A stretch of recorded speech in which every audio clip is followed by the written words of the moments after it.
when is the action, when is discipline going to be met when it comes to these people committing these crimes that are on a grand scale? That's pretty provable.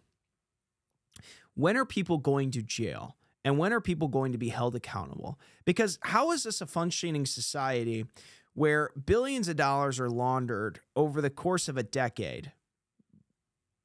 Billions of dollars. And if you're talking about Democrats in Democratic states, hundreds of billions of dollars that are probably up to $1 trillion if you really look at it. If on a grand scale, I would imagine it gets up to $1 trillion with if you include all the democratically run states.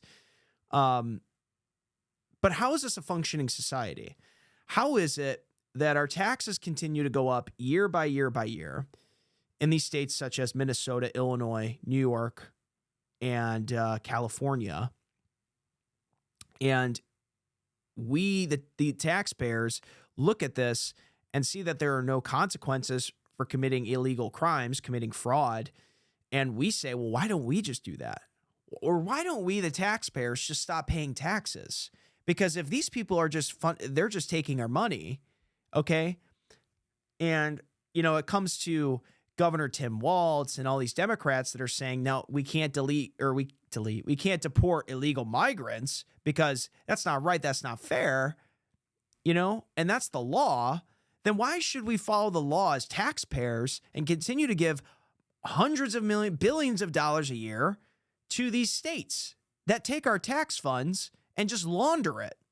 And they pay themselves back through NGOs, through presidential campaigns, through terrorist organizations out in Al-Shabaab, through daycare centers out in Minnesota. They funnel all this money, all the taxpayer dollars. Why, if we're not going to follow the law when it comes to illegal migrants, okay, why would we follow the law when it comes to taxes? Why would we taxpayers continue to pay our taxes if the system doesn't make sense? If one law that is illegal, if we say we don't follow this law because it's immorally wrong, I feel like it's immorally wrong as the taxpayer to continue to give my money to the government that launders it, and they don't put it towards what they say they're going to put it towards.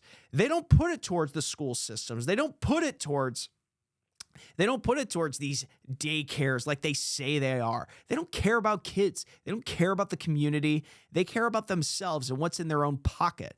And they use these positions of power, such as being the mayor or the governor or being a House representative, or even in Chicago when it comes to being an alderman, a local alderman, or being a part of the teachers union. They use this to their advantage so that they can launder money and launder funds. It is a corrupt system. And if that system breaks down, you're going to get to a point where people are going to question, well, what's the point of following the law?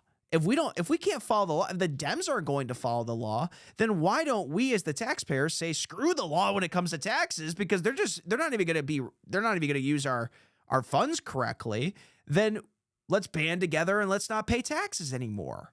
That's where people could go if you really want to stir things up. So if you like that clip and you want the full breakdown, the stream is linked right here on the channel.